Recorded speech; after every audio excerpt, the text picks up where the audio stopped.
Bueno, voy a recomendar en esta ocasión un libro en italiano, que es el libro de Francesco Bonami, que se titula Curator, autobiografía de un mestiere misterioso, publicado en la editorial Marsilio. Es un libro que acabo de adquirir, eh, bueno, exactamente antes de ayer, en Roma,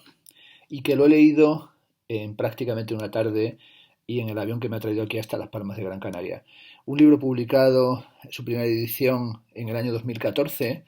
y es un libro que tuve muchas dudas cuando lo compré. Estaba viendo la librería de la Galería Nacional de Arte Moderna y lo abría, lo volvía a abrir, volvía a pasar por allí, volvía a echarle un vistazo. Quería también llevarme otro libro que finalmente compré de Germano Chelange, que finalmente he visto que no tiene ningún interés, y un libro que se titula ¿Quién tiene miedo al arte contemporáneo? De James and Hudson, que me ha parecido también un libro bastante flojo, escrito, bueno, con una falta de nivel absoluto. Y el de Bonami al final me lo llevé pensando que sería algo que leería rapidísimamente o que no me iba a interesar nada de nada. Tenía otros libros de Francesco Bonami publicados anteriormente, y la verdad es que ninguno de ellos había conseguido interesarme ni poco ni nada. Por ejemplo, un libro que se llama Lo poteva fare anche io, lo podría hacer incluso yo, que bueno, que repetía la mayor parte de los tópicos o vulgarizaba la aproximación al arte contemporáneo. También la autografía que publicó Mauricio Catalán me pareció que no tenía nada de interés. Sin embargo, que tengo aquí en mis manos, de verdad, es un libro que me ha parecido divertidísimo. Es una revisión de la trayectoria del propio Francesco Bonami, en la que da una serie de consejos sobre cómo ser curator, pero también analiza, que me parece lo más interesante, cómo ha cambiado el mundo del comisariado de exposiciones desde los años 90 hasta hoy, desde el momento en el que él comienza su trayectoria, siendo como era crítico en la revista Flash Art, y especialmente cómo arranca con su contribución en el proyecto Aperto de la Bienal de Venecia del año 1993, y cómo luego se convierte más adelante en comisario de la Bienal de Venecia, trabaja como senior curator en el Museo de Arte Contemporáneo de Chicago, eh, trabaja también como cocomisario en Manifesta, hace exposiciones en el Museo Moderno de la Ville de Paris y colabora como asesor en la Fundación Sandretto Rebrengo. Bueno, el libro está plagado de buen humor, también traduce y transmite el carácter narcisístico del propio Francesco Bonami, pero lo hace siempre con unas dosis de ironía y sobre todo con una escritura tremendamente fluida que ha hecho que sea un libro que lo he leído siempre con la sonrisa en la boca, y además con muchas cosas que me parecía que me la estaba diciendo a mí, o sobre todo que estaba hablando a ese mundo del que yo formo y he formado parte, el mundo el del comisariado y del montaje y la selección de exposiciones. Es un libro que tiene 143 páginas, que como digo se puede leer con enorme facilidad. Está construido con pequeños capítulos, con una serie de pequeñas visiones y percepciones que van recorriendo la trayectoria curricular biográfica de Francesco Bonami, pero que también se refieren al contexto y a muchas otras cosas más. Y los textos tienen como máximo 4 o 5 páginas, algunos tienen solamente 2 páginas. Revisaré algunas de las cosas que se dicen en este libro, que comienza con una batería de citas, ¿no? La primera es de Leonard Cohen, ¿no? Like a bird on a wire, like a drunk in a midnight char. Luego de Mick Hubert, que dice que en su siguiente vida le gustaría ser Picasso. De Harold Seman, que dice meglio un studio visit que un panino, mejor una visita a un estudio que un panino, de un anónimo de un anónimo curador del siglo XX, que dice prefiero morir al frente de todo que cubierto de polvo, y de un curador egoísta que dice que lo egoísta dura, pero lo egocéntrico hace que uno desaparezca pronto. Eh, bueno, se nos dice que este no es un libro que nos enseña cómo uno deviene o se convierte en curador del arte contemporáneo. sino que sobre todo va a mostrar cómo se convierte uno en un curador de arte contemporáneo de éxito, y en realidad lo que va a hablar es de la propia carrera de Francesco Bonami. Si os parece, en esta ocasión, en esta recomendación de libros, lo que voy a hacer es traduciros o comentaros algunos pasajes del libro que se encuentra en italiano y que además tengo la sensación de que es un libro que por su carácter tan específico difícilmente va a ser traducido al español. Insiste en distintos momentos sobre la cuestión de qué es ser un bravo, qué es ser un importante, interesante o potente curador y qué es ser un mal curador. Y sobre todo hace una definición en la página 10 que me parece interesante. Nos dice que para ser un curador uno debe tener al menos unas buenas dosis de ignorancia, un poco de inconsciencia, pero sobre todo debe tener coraje, una cierta imprudencia y una gran fortuna. Bueno, una gran fortuna, sobre todo que te acompañen, digamos, las ocasiones y que tengas una gran suerte, diríamos, en nuestra lengua, ¿no? Esta idea de que uno debe tener una dosis de ignorancia es sobre todo lo que va a desarrollar durante el libro, diciendo que si pretendemos saberlo todo, en realidad no sabemos nada, y que un curator, un curador, no es aquel que tiene la biblioteca siempre llenando su cerebro, porque así no se puede ser una buena persona ni un buen profesional. La ignorancia, para Francesco Bonami, tiene que estar compensada con la curiosidad.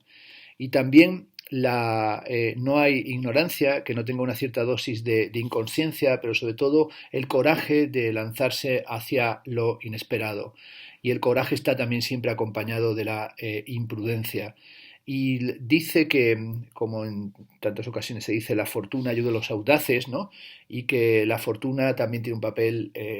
importante, el azar, en la vida de un comisario. Dice, porque por ejemplo, Germán Celan tuvo la fortuna de estar en el sitio preciso en el momento preciso, esto es en 1967, en el contexto de ciertas actividades de los artistas italianos que le permitieron constituir lo que se conoce internacionalmente como el arte povera. La práctica curatorial o el trabajo del curator, desde el título dice Bonami, es un trabajo extraño, pero sobre todo una profesión excitante, y sobre todo es una profesión que le permite a uno informarse sobre lo que sucede en el mundo, recorrerlo y convertirse en realidad en un grande arrendatore, en alguien que tiene que decorar, en alguien que tiene que y que a veces tiene que hacer lo que aquí llama arrendamento cultural, ¿no? El curador no es por sí mismo un artista,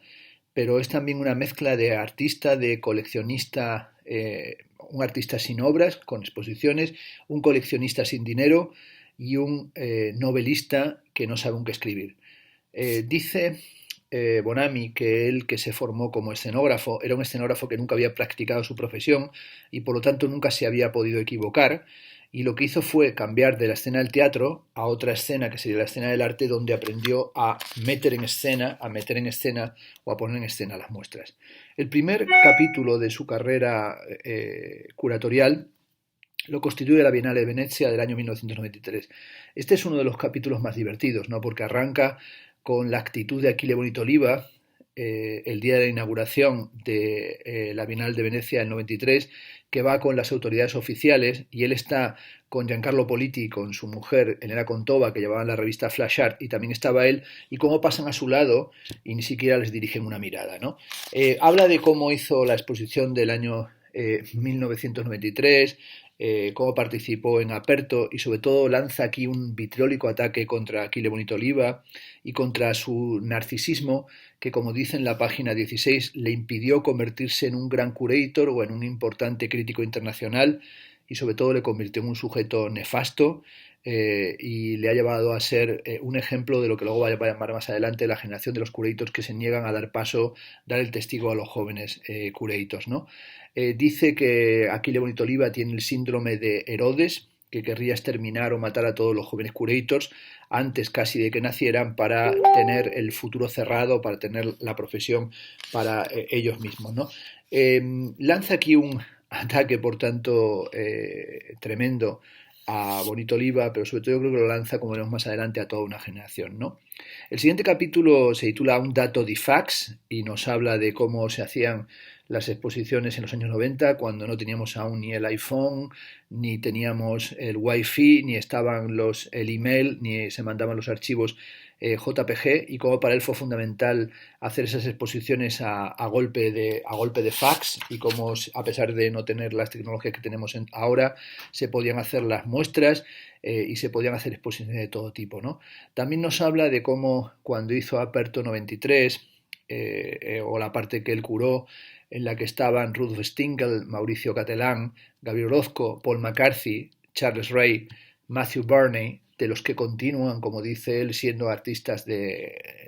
gran apoyo internacional y de gran relieve. También incluía artistas como Jessica Diamond, Cartes Custera o Christian Oppenheim, que han caído en mayor declive o que prácticamente no son hoy figuras o artistas de ninguna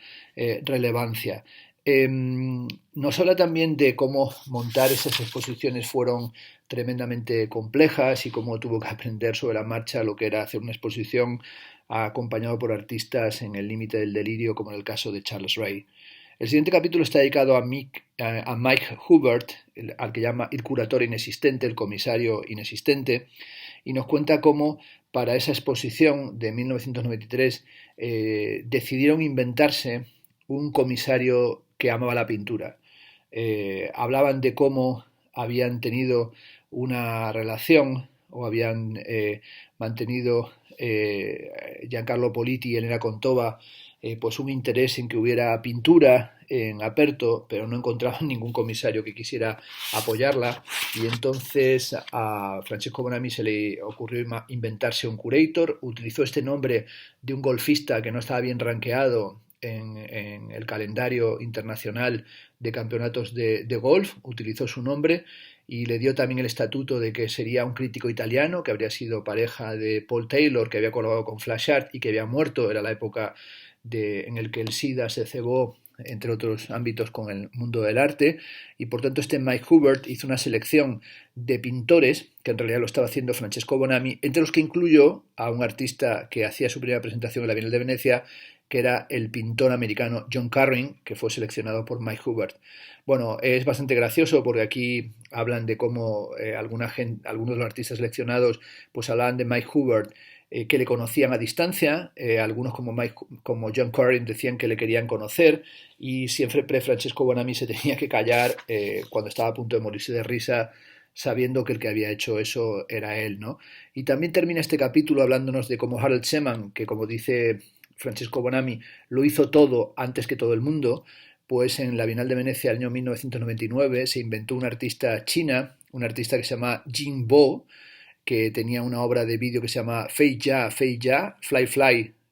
Our Chinese Friends, y en realidad esa artista china no era otra que su mujer, Ingeborg Luscher, y de esa manera inauguró también esta condición de los artistas o de la condición del curator como curator del fake, ¿no? También habla de la artista dimenticata. Es un capítulo bien divertido en el que habla de una artista que llegó a la Cordoaria y preguntó que dónde estaba su obra, y en realidad no tenía ninguna obra de ella en la exposición del 93. Resulta que Contova había querido invitarla a la exposición, le mandó un primer mensaje, pero luego decidió que no la invitaba. Esta chica creía que estaba obra suya expuesta en la Bienal y en realidad no lo estaba, y lo que hicieron fue decirle que la iban a mandar más adelante, y esa artista desapareció para siempre. Y aquí monta Francesco Bonami un cuento, un relato sobre esto que denota o que da cuenta de la condición de narrador que tiene Bonami y de lo bien que escribe sobre todo estas pequeñas anécdotas. El siguiente capítulo se llama Gli artisti queste maledetti y nos habla de cómo los artistas son maledetti, y cómo luego, hablando de las enfermedades y de las locuras que acompañan a los artistas, y aprovecha sobre todo este capítulo para darle caña a Anish Kapoor. Cuenta una anécdota de cómo Anish Kapoor le pidió un texto y luego Kapoor decidió no publicarlo porque le parecía un texto que no era suficientemente bueno, y cómo ahí se labró o se cimentó una enemistad entre Anish Kapoor y Francesco Bonami que continúa hasta el día de hoy. En el siguiente capítulo nos dice que él sufrió lo que llama el síndrome de Venecia. que yo sé que lo tiene mucha gente del mundo curatorial, y es que una vez que participó por vez primera no quería dejar de participar ningún año, incluso soñaba con que le nombraran director de la Bienal de Venecia al año siguiente, y como no conseguía que le invitaran, al año siguiente invitaron nada más y nada menos que a Jean Clerc, y por tanto él no podía entrar en ese ámbito del proyecto de Clerc, dado la condición retardataria del pensamiento, pero muy lúcido evidentemente, de Jean Clerc. Lo que hizo fue montar una exposición que se llamó Campo 5, Campo 5, que era una exposición de fotografía para la que encontró un mecenas que le permitió montar algo muy precario, pero que tuvo bastante repercusión y que le convirtió en un curator al que se le prestaba, digamos, atención o se le comenzaba a valorar. El siguiente capítulo se llama Curare un artista y se pregunta, ¿qué cosa significa de verdad curar, comisariar un artista? ¿En qué momento un curator trabaja con el artista dedicándose a su salud creativa? Podemos decir que organizar una muestra personal de un artista es una cosa semejante a atender a un anciano y a veces únicamente tiene el carácter del trabajo del mayordomo.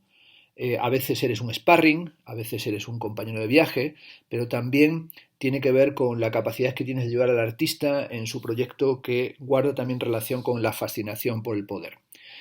Curar no significa meramente, dice Bonamy, ayudar al artista a utilizar sus obras, significa primordialmente generar una visión del arte.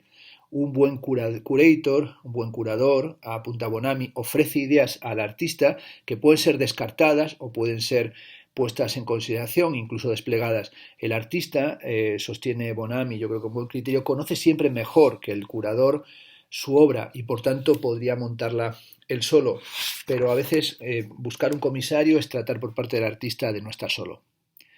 El siguiente capítulo es del primer paciente, así lo llama, del que él fue curador, del que él fue comisario. El primer paciente fue su amigo Rudolf Stingel, y ahí nos habla de cómo comenzó con Stingel a tener relación desde los años 90 y al paso del tiempo, 22 años después, mantenían todavía la relación, incluso fue comisario de él en el Museo de Arte Contemporáneo de Chicago. También en el siguiente capítulo, que se titula El primo impaciente, ¿no? El primer impaciente, nos habla de que sobre todo un curator tiene que armarse de una santa paciencia y que debe saber sobre todo esperar, y nos habla de que el primer impaciente que él tuvo fue Charles Ray, artista al que considera genial, pero con el que tuvo distintos episodios de enorme dificultad curatorial. El tercer artista, es una consideración que hace sobre la película El tercer hombre de Orson Welles y la relación que tendría Orson Welles en la película El tercer hombre de Carol Reed, en la que Orson Welles es actor, porque Catalán tendría algo de Wellesiano, ¿no? Y sobre todo, como ese terzo artista del que habla es Mauricio Catalán, del que dice que ha sido siempre una suerte de ET, un marciano del arte, que nunca le ha dado a él los mejores trabajos, es decir, que nunca ha expuesto las mejores obras cuando las comisariaba Francesco Bonamy, pero que siempre ha demostrado tener ese tremendo ingenio, esa capacidad de producir obras absolutamente desconcertantes. El siguiente capítulo se titula Damien Hirst, generoso degenerado, en el que dice que le ha parecido siempre un artista tremendamente generoso, que está por encima del rol de lo que habitualmente se dice sobre él, y cómo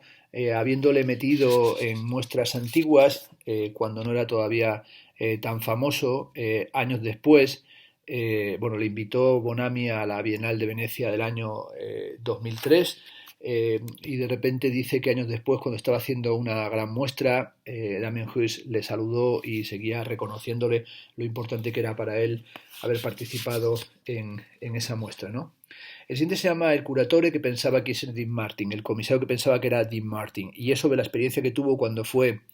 a ser comisario de Site Santa Fe, la Bienal de Santa Fe, invitado por Bruce Ferguson,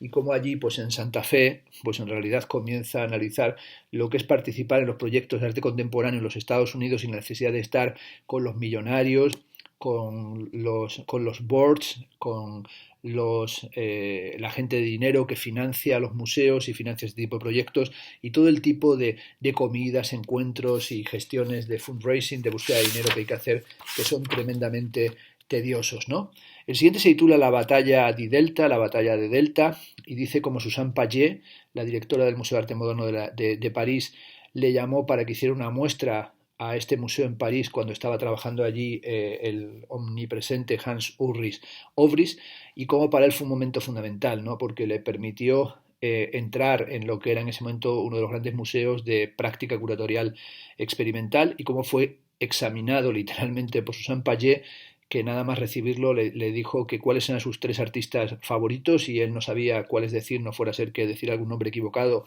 hiciera que le retiraran el encargo de hacer la exposición. Dijo Charles Ray y Susan Payet dijo genial, y a partir de ahí parece que todo quedó asfaltado para que pudieran hacer la exposición sin problema, ¿no? También aquí comienza Francesco Bonami a hablar de la importancia de equivocarse, ¿no? Es decir, que un curator es aquel que se confunde continuamente o que no tiene ningún miedo a confundirse, y también nos habla sobre la estela declinante, sobre el carácter declinante de muchos curators, como sería el caso de Christian Leitz, ¿no? Que en los años 80 pues todos los artistas querían estar en sus muestras, por ejemplo la muestra del Barroco Frío, pero que con el tiempo prácticamente ha desaparecido. El siguiente capítulo se llama Una historia no acabada, Walker, y habla sobre la época en la que el Walker Art Center era considerado uno de los mejores espacios de arte contemporáneo del mundo, con la dirección de Cathy Halbridge, y sobre todo nos habla de ese momento en el que algunos, de nuevo, curators y directores de museo pierden el contacto con la realidad y comienzan a convertirse casi en zombies, ¿no? El caso de Dan Cameron, al que juzga aquí con enorme dureza, ¿no? Como alguien que cree que su tiempo no ha terminado y sin embargo ya está fuera de todo. David Ross, que fue del Whitney Museum al MoMA en San Francisco, pero que luego desapareció sin que supiera las razones. O Tom Crensh, ¿no? Que iba de visionario del merchandising y de la McDonaldización cultural con el proyecto del Guggenheim Internacional, pero que finalmente cayó también en desgracia, ¿no? Nos cuenta cómo él fue invitado al Walker Art Center por Richard Flutz para hacer una exposición, y cómo hizo allí la exposición Infinite's History, una historia no terminada, y cómo esa exposición le permitió conseguir su trabajo más importante. A la inauguración de esta muestra de la historia no terminada acudió Robert Fitzpatrick del Museo de Arte Contemporáneo de Chicago, acompañado por Lev Manilow, y le ofrecieron ser Senior Curator del Museo de Arte de Chicago. A partir de ahí tiene un capítulo bien divertido que se titula ¿Qué cosa es un Manilow? ¿Qué cosa es un Manilow? Y nos explica cómo las posiciones curatoriales en los Estados Unidos, como las cátedras, no están patrocinados y están pagadas, subvencionadas por millonarios, por gente que deposita grandes cantidades en esas instituciones y hace que evidentemente su nombre, el nombre del filántropo, entre mil comillas, aparezca asociado a esa institución, que vela en muchos casos por sus intereses y también por la revalorización de sus colecciones. Y nos dice cómo estuvo 10 años en el Museo de Chicago y cómo estar allí pues le supuso ir a cenas tediosas, a estar con gente pesadísima, en lo que llama la tortura del vino, ¿no? Que es un capítulo dedicado a una visita al matrimonio Pritzker, que le sirvieron vinos y más vinos y que al día siguiente tenía una tremenda resaca. También nos habla de un largo weekend, de un fin de semana en casa de los Pritzker, y cómo allí pues también fue con esta familia y pudo comprobar toda esa enorme mezcla de optimismo absoluto, de ingenuidad y de ignorancia que tienen los americanos, pero lo fascinantes que son en su relación con los procesos colectivos y culturales. El siguiente capítulo se llama My Sweet Armenia, y nos habla del interés que ha tenido o empezó a tener por la cultura armenia, y un viaje bastante divertido que hizo a Armenia con Vicky, con una amiga, cuando estaba preparando algunas exposiciones, y cómo visitó a algunos artistas y la estupefacción que a veces se produce en visitas a estudios de artistas que finalmente no te interesa nada lo que están haciendo. El siguiente capítulo se titula Manifesta Defenestrada, como en el año 2000 le llamaron para participar en la Bienal Europea Manifesta en Ljubljana, y como ahí había 4 curadores con él, y como era una batalla enorme y cómo tenían que tomar decisiones colegiadamente, y la cantidad de estrategias que tenían que tener para montar esta exposición que se tituló Borderline Syndrome, el síndrome borderline. El siguiente capítulo se titula Videolepsy y nos habla de el grado de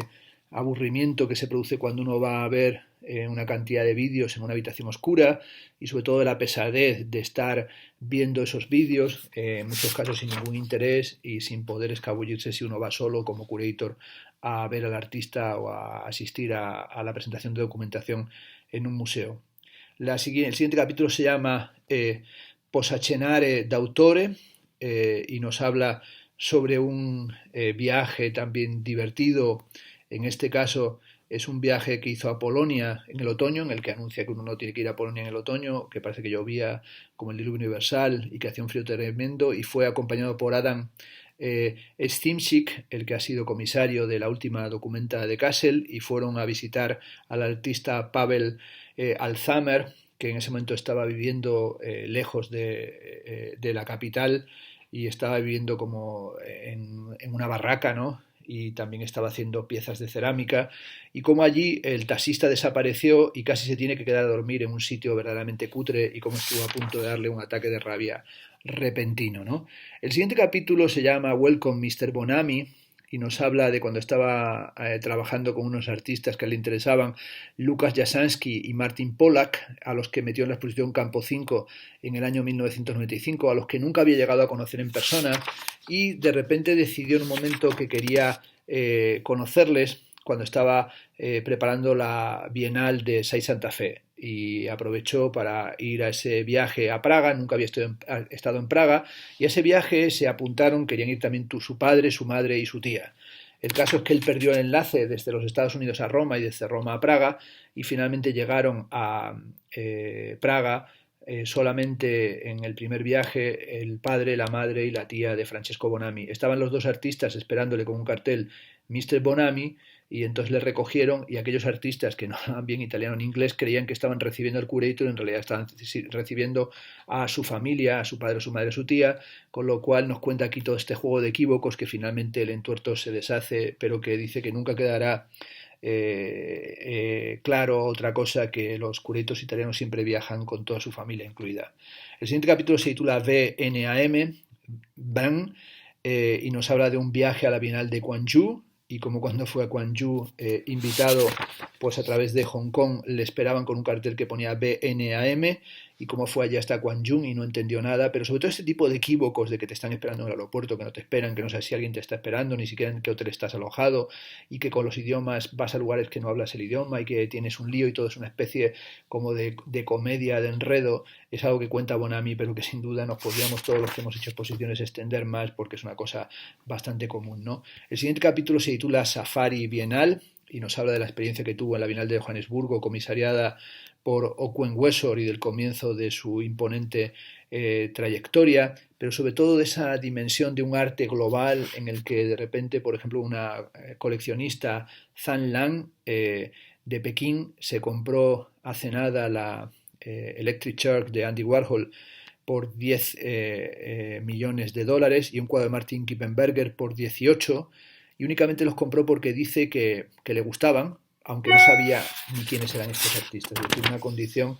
realmente extrañísima, ¿no? El siguiente capítulo se llama Dimenticare Venezia, y es el capítulo en el que nos habla de cómo, cuando ya había perdido toda esperanza de tener relación con la Bienal de Venecia, de repente a comienzos del año 2002 le llamaron para ofrecerle, Franco Bernabé le llamó para ofrecerle el cargo de director de la Bienal de Venecia, cómo fue a negociarlo y cómo creía que incluso en Venecia no lo iban a nombrar, y finalmente se enteró porque le llamó su madre por teléfono y dijo: Checo, ma è vero che ti hanno nominato direttore della Bienale de Venecia? Es decir, que se enteró el último, y se enteró tomando unas copas en el Hotel Bauer. El siguiente capítulo se llama El giorno dopo, y nos habla de la cantidad de críticas que tuvo con su exposición titulada La dictadura del espectador, ¿no? Y sobre todo cómo le llamaron de todo, ¿no? Le llamaron pintor frustrado, ignorante que no ha publicado un solo libro, y sobre todo dice que el tiro al Bonamy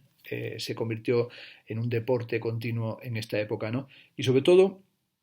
cómo en esa época pues prácticamente todo el tipo le dio caña, y sobre todo le trataron con enorme dureza, y cómo el clima de la inauguración ese día fue, en el 2003, uno de los días más calurosos que se recuerdan en Venecia, pues se inició un ataque de vehemencia inaudita contra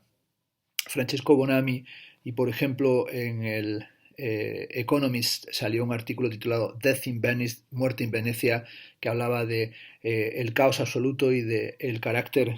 pésimo de esta bienal. Hay que decir que aquí Bonami no para, tiene como una especie de fascinación con lo que ha sido su propia trayectoria, está hipnotizado con lo que ha conseguido, se le nota que es tremendamente narcisista, pero le concede un valor absoluto al haber sido comisario de la Bienal de Venecia y es como su estrella, su distintivo, el cartel que tiene que llevar colgado constantemente, y le cuesta mucho entender que la Bienal de Venecia que él comisarió fue francamente muy mala. Él dice que pasado el tiempo su Bienal de Venecia se ha convertido, lo dice en la página 107, en un punto de referencia en la historia de las muestras del siglo XXI. No es verdad. Su bienal fue francamente muy mala, una bienal en la que sí participaron muchos comisarios y se hizo aquel famoso proyecto de la Utopia Station, pero yo creo que no es para nada una de las grandes exposiciones del siglo XXI y su comisariado pasó en realidad sin pena ni gloria, y aunque él defiende que fue una exposición de enorme caos y de gran energía libertaria y que fue tremendamente estimulante, eso es lo que él cree, pero sobre todo habría que recordar que fue una exposición en la que pues todo lo que se presentó era inercial y era como una especie de recalentamiento de la estética relacional o de las prácticas postproductivas sin que se aportara en realidad nada nuevo. El siguiente capítulo es muy interesante, se titula Yago y dice que levanten la mano si al menos si al menos una vez en la vida no te has encontrado por la calle con un Yago. Esto es un falso amigo o un amigo envidioso que saca, ¿verdad?, el cuchillo para asesinarte porque es un envidioso completo, ¿no? Este envidioso completo en este capítulo no es otro que Giancarlo Politi, que consideraba que la carrera de Bonami le pertenecía a él, le pertenecía por haberle apoyado en la revista Flash Art, y cuenta todos los movimientos que hizo Politi desde que le nombraron director de la Bienal de Venecia para defenestrarle o para hacerle la cama, y cómo apoyó y mandó un mensaje, le mandó un fax a Vittorio Sgarbi, bueno, un personaje bastante turbio que va de súper erudito y que en realidad es un pedantosaurus, y cómo ese mensaje que le mandó a Vittorio Sgarbi se publicó finalmente en el Giornale, en el que Politi animaba a Vittorio Sgarbi a que se iniciara una campaña para remover de su cargo a Francesco Bonami y sobre todo para sacarle vía, ¿no?, para echarle a la calle. También la polémica que se produjo porque Bonami invitó a Massimiliano Gioni, que más tarde en el 2013 sería comisario de la Bienal de Venecia, con su famoso proyecto que a mí me encantó particularmente, el Palazzo Enciclopédico, y cómo le invitó a realizar una de las secciones en la Bienal de Venecia del 2003, y ahí Politi ya se volvió tremendamente furioso porque pensaba que Bonami invitando a Massimiliano Gioni, que en ese momento tenía el cargo que había tenido Bonami, es decir, editor de la sección americana de la revista Flash Art, estaba de nuevo saltándose al padrone, ¿no?, y a la figura referencial que sería el editor de la revista y apoyando a una figura menor que también inmediatamente Politi trató de desacreditar. El siguiente capítulo se titula Il risveglio del curatore y sobre todo señala que fue muy importante para la Bienal de Venecia, también porque le permitió acceder a ciertas revistas como Vanity Fair, Il Foglio, El Riformista, y sobre todo le permitió publicar su primera novela y única novela de momento, que se titula Lezioni di Fumo, Lecciones de Humo, y sobre todo cómo le permitió a través de estas revistas iniciar una carrera o un proyecto de divulgador cultural o divulgador del arte contemporáneo. Y este rol de divulgador cultural la verdad es que lo cumple a través de los programas que ha tenido de radio y de televisión y a través del tipo de formato muy divulgativo de los libros que publica, pero sobre todo le parecía fundamental, así lo dice, comunicar sus ideas sobre arte contemporáneo de un modo accesible, comprensible, polémico y agresivo, es decir, de un modo afilado, que es lo que hace y que además, como digo, lo hace con bastante sentido del humor, ¿no? El siguiente capítulo se titula Primo Americano, Único Italiano. Es un capítulo contra Robert Storr, al que llama el insoportable Robert Storr. Certifico que es verdaderamente un tipo bastante insoportable, que cuando le nombraron a Robert Storr director de la Bienal de Venecia, dijo Storr que era el primer norteamericano que dirigía la Bienal de Venecia. En realidad ocultaba una cosa, y es que Francesco Bonami era ya ciudadano de los Estados Unidos, es decir, que había besado la bandera, era ciudadano de los Estados Unidos. Por tanto, el primer norteamericano que dirigió la Bienal de Venecia no fue otro que Francesco Bonami. Bonami, de una forma muy curiosa, se quejó a la presidencia de la Bienal de Venecia para que se aclarara este punto en la oficina de prensa. Storr dijo que era una infantilidad lo que el otro contaba, ¿no? Y luego cuenta cómo cuando le encargaron en el 2010 a Bonami dirigir la Bienal del Whitney, pues ahí sí que apuntaron en los Estados Unidos que era el primer italiano que dirigía la Bienal de Venecia, cuando tenía que haber dicho que era un americano más que llevaba ya trabajando 10 años en el Museo de Arte Contemporáneo de Chicago. También insiste más adelante en la enorme polémica que se montó cuando hizo la exposición Italics, Arte Italiana fra Tradizione e Rivoluzione en 1968-2008, que la hizo en el Palazzo Grassi, y cómo esa revisión de artistas marginales o de artistas tradicionales y revolucionarios, recuperando figuras como la de Guttuso o Pietro Agnigoni, cómo esa recuperación le valió ya ataques desde todos los puntos de vista, tremendas polémicas, incluso denuncias de querellas judiciales como Giannis Kounellis, que hizo que retiraran su obra, o también polémicas con Michelangelo Pistoletto y particularmente con Germano Celanz, que criticó duramente esta exposición, que sin embargo a Bonami le vino muy bien porque inició a partir de aquí una relación de colaboración con la Fundación Pinault, es decir, con François Pinault, y con su posición muy ventajosa y muy importante, muy visible en la ciudad de Venecia a través del Palazzo Grassi y también de la punta de la aduana del mar restaurada por Tadao Ando. El siguiente capítulo se titula El futuro non sono io. Es uno de los capítulos que me ha parecido más interesante y dice: un curador de éxito no puede negarse a serlo si solamente quiere serlo ahora. El futuro no es lo importante es el presente. El futuro no puede ser cerrado y sobre todo aquí nos insisten que hay que apoyar a los jóvenes comisarios porque el sorpaso, el ser sobrepasado, es algo inevitable. Pasar el testigo a otro es una cuestión de generosidad, pero también a veces incluso de pereza. Uno no tiene que ser avaricioso curatorialmente, tiene que participar y colaborar con las ideas de la siguiente generación. Y el objetivo no es ser el curador omnipresente, el que lo hace todo, porque dice Bonami, el objetivo al final de la práctica curatorial es tratar de vivir, si es posible, con una cierta serenidad. Comisariar no es un ejercicio de mezquindad, porque ese ejercicio de mezquindad ni está a la altura del arte, ni es lo mejor para la propia vida. Bonami, en esta parte, nos habla sobre todo y vuelve sobre el tema de que hay un montón de comisarios que piensan que lo son todo, que cierran el futuro y que en realidad cerrando el futuro lo que muestran es que ellos ya son el pasado. Así en el capítulo que se titula El pasado sono loro, el pasado son ellos, dice Rudy Fuchs, Norman Rosenthal, Germano Celant, Achille Bonito Oliva, Robert Storr, Fumillo Nanjo, representan el pasado de nuestra profesión. No porque pertenezcan a la historia, sino porque ellos solamente quieren cerrar el presente y porque no han sido capaces de abrir el futuro. Se han negado a todo cambio y no tienen generosidad y por tanto no piensan en nada que venga después. No se puede cerrar el futuro, insiste en Francesco Bonami. Hay que ser capaces de pensar, creer y colaborar con la savia nueva, con la energía nueva, con la gente que está llegando. En el capítulo siguiente dice, pero finalmente, ¿qué cosa es un curator? El curador no es un inventor. Un curator tiene que separarse de su gusto meramente personal, tiene que tratar de pensar el espíritu del tiempo. Un curator debe ser alguien que busca el placer estético del espectador, pero sobre todo que es capaz de pensar las dimensiones de una muestra. Un curador debe cambiar las reglas del juego de la vida de forma tal que el espectador vea algo que se sale del ámbito de lo cotidiano. Y en este sentido, para Francesco Bonami es fundamental que una exposición sea una provocación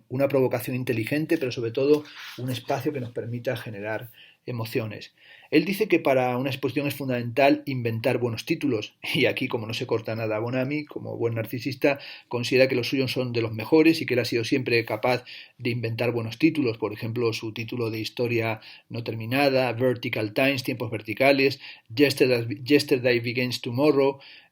Campo Truce, Ecos Delta, Sogni Conflicto, la dictadura del espectador, etcétera, etcétera. sobre todo señala que uno de los títulos más ingeniosos que se le ocurrió fue titular la Bienal del 2010 del Whitney Museum con un título muy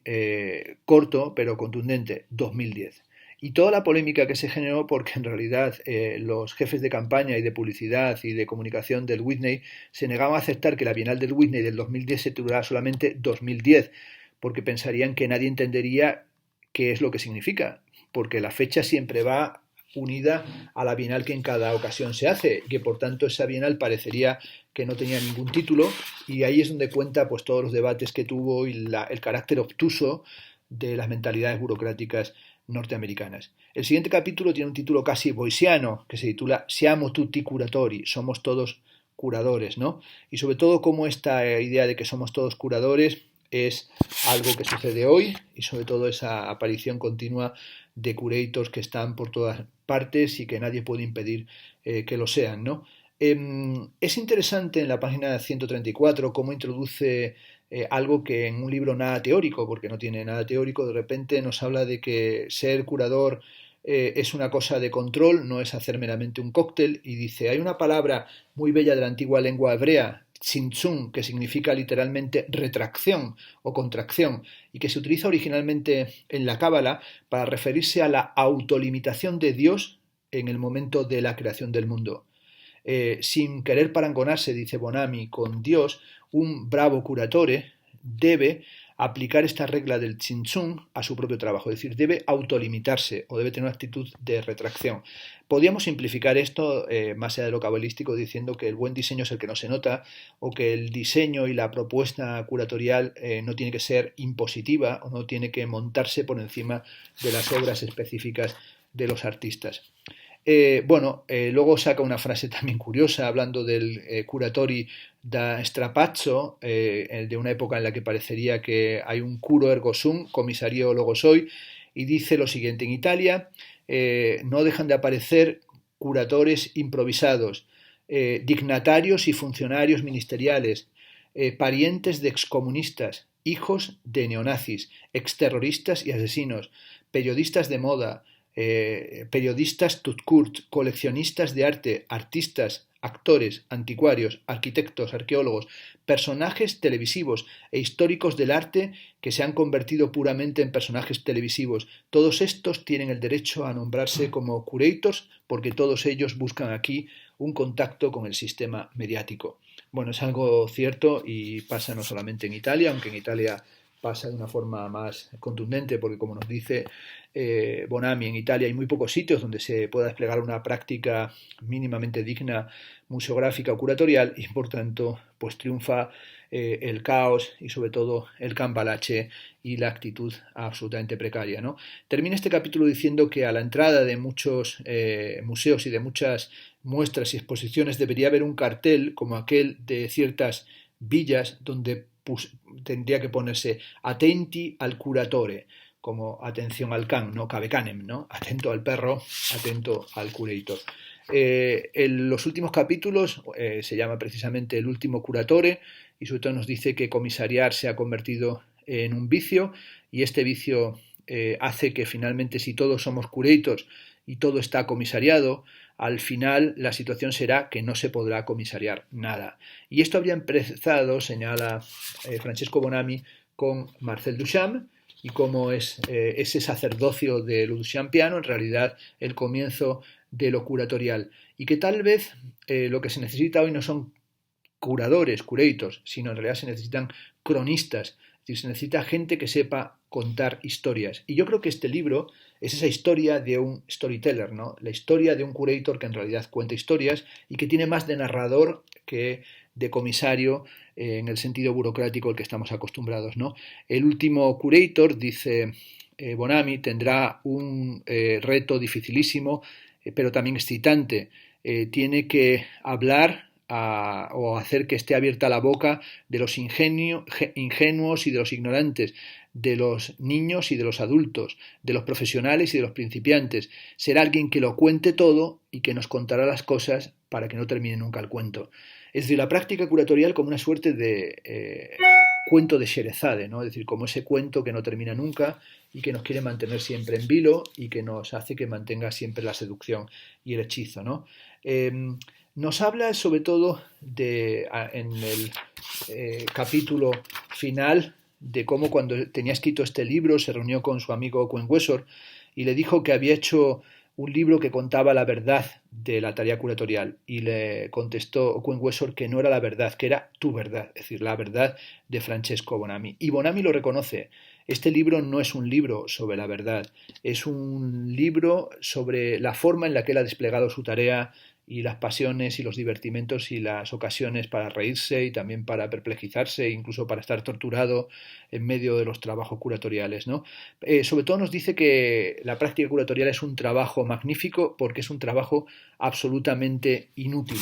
Y esa dimensión de inutilidad es algo que reivindica a lo largo de todo el libro, ¿no? Pero una inutilidad que en realidad nos permite establecer una relación individual con las obras de arte, comprenderla, digerirla, absorberla. Un mundo sin curators, nos dice Bonami, es absolutamente fácil de concebir. Sin embargo, un mundo sin arte es prácticamente imposible. Lo que hay que hacer como curator es, nos dice Bonami en las últimas páginas, estar constantemente abiertos y con curiosidad. Hay que estar investigando y escuchando continuamente. Hay que estar en una ricerca permanente, en una investigación permanente. Las muestras, tenemos que saber, las exposiciones no son nunca muestras perfectas, sino que son exposiciones que mantienen siempre abierta la pregunta de qué es un comisario, qué es un curador.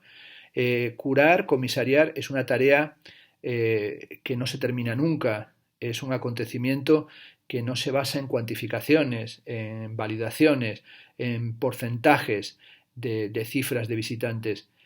Hacer el curador hoy, termina así el libro, es más difícil que hacerlo en el pasado. Hemos devenido celebridades de un dios menor, narcisos que nos vemos en un espejo pero también en un agua emponzoñada que no está ni mucho menos limpia. Querremos ser escritores, autores, directores de cine, cantantes de rock, pero somos solo curadores, just curators. Afortunadamente somos los protagonistas de un romance breve titulado, entre comillas, Arte, que, como todo lo que finaliza, termina siempre bien. Yes. Con este yes termina el libro de Francesco Bonami, que como digo es un libro que os recomiendo como libro divertido, pero sobre todo como una punta del iceberg, una pizca de sal, un pequeño toque de divertimento sobre lo que es este mundo tan laberíntico, extraño y, como dice Bonami, apasionante e inútil que es el mundo del arte a través de la práctica curatorial.